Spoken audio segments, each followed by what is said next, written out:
क्या आप जानते हैं 91 भाज्य है या अभाज्य? अगर मैं आपसे कहूँ कि 2 सेकंड में आंसर दीजिए तो 99% स्टूडेंट इसे विषम संख्या देखकर ये कहेंगे कि ये अभाज्य संख्या है।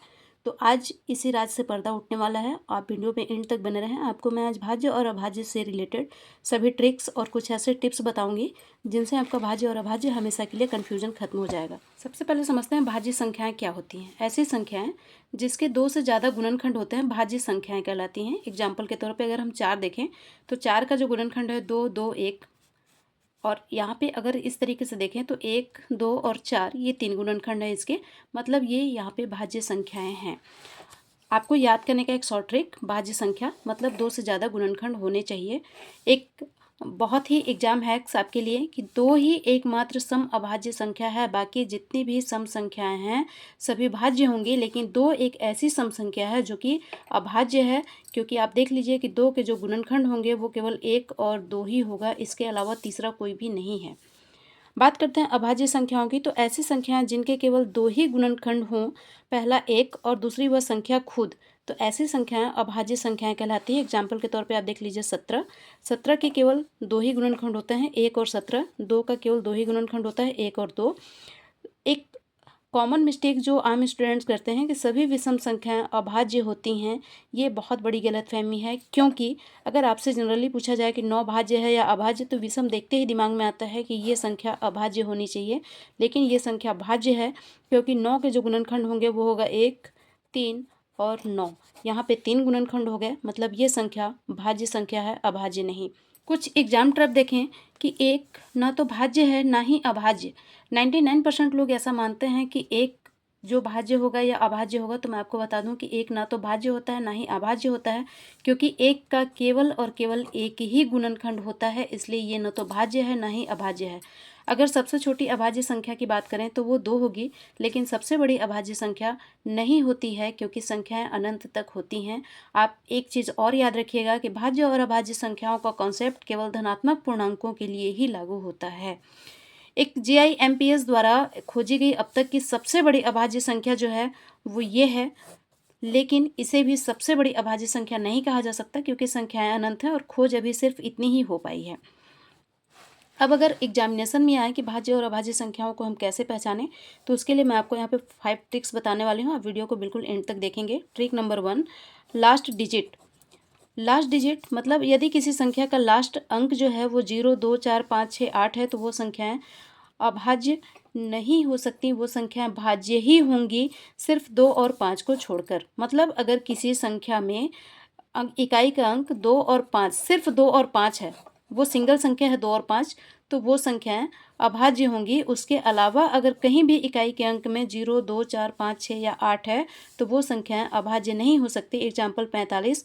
45 का आप देखें तो गुणनखंड कितना हो जाएगा, 1, 3, 5, 9।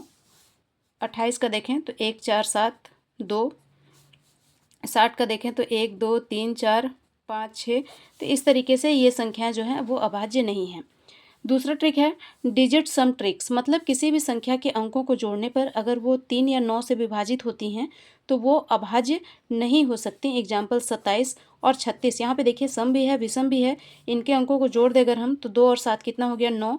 3 और 6 को जोड़ दें तो 9। तो अगर ये 3 और 9 से विभाजित हो रही हैं तो वो संख्याएं अभाज्य नहीं होंगी, बल्कि क्या होंगी, भाज्य होंगी। देखते हैं स्क्वायर रूट ट्रिक। किसी भी संख्या को चेक करने के लिए सबसे पहले आप उसका स्क्वायर रूट निकालिए। अगर वो पूर्ण वर्ग है तो, पूर्ण वर्ग नहीं है तो उसका नज़दीकी जो भी वर्गमूल हो आप वो ज्ञात कीजिए, और उस वर्गमूल से छोटी जितनी भी अभाज्य संख्याएं हैं सबसे उस संख्या को डिवाइड कीजिए। एग्जाम्पल 49 अगर हमको देखना है तो 49 चूँकि पूर्ण वर्ग संख्या है तो हमने निकाल लिया, इसका वर्गमूल 7 आया। हम 7 से डिवाइड किए, ये डिवाइड हो गया, मतलब ये भाज्य संख्या है 49। और अगर ये डिवाइड नहीं होता तो 49 अभाज्य संख्या होती। एक और एग्जाम्पल हम देखते हैं 37।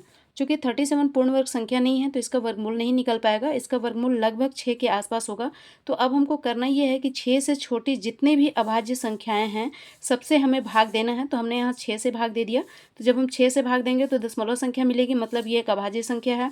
6 से छोटी जितनी भी संख्या हैं, 2 से भाग दीजिए, 3 से भाग दीजिए, 5 से भाग दीजिए, किसी से भी आप भाग दीजिए, तो अगर भागफल विभाजित नहीं होता है, पूरी पूरी नहीं कटती है, तो वो अभाज्य संख्या ही होगी।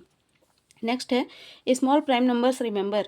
आप छोटी अभाज्य संख्याएं याद कर लीजिए, 1 से 20 तक की ये छोटी अभाज्य संख्याएं हैं, 2, 3, 5, 7, 11, 13, 17, 19, इनको याद कर लीजिए और इनसे आप किसी भी संख्या को विभाजित कीजिए।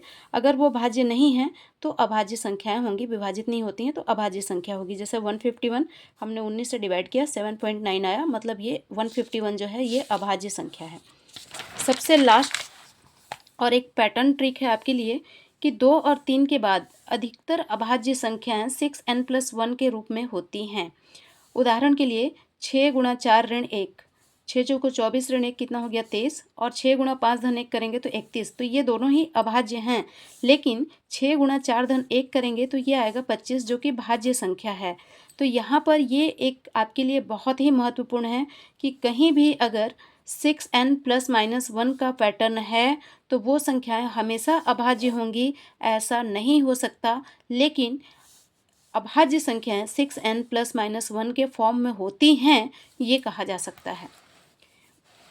कुछ महत्वपूर्ण नोट्स आपके लिए, 1 से 10 के बीच में अभाज्य संख्याओं की संख्या 4 है, 1 से 20 के बीच में टोटल 8 अभाज्य संख्याएं हैं, 1 से 50 के बीच में 15, 1 से 100 के बीच में 25 और 1 से 1000 के बीच में टोटल 168 अभाज्य संख्याएं होती हैं। तो ये एग्जाम है, आप याद कर लीजिए। अगर आपको ये वीडियो हेल्पफुल लगा हो तो प्लीज़ लाइक कीजिएगा, चैनल पे नए होंगे तो सब्सक्राइब कीजिएगा। मिलते हैं अगले कॉन्सेप्ट के साथ, तब तक कीप लर्निंग।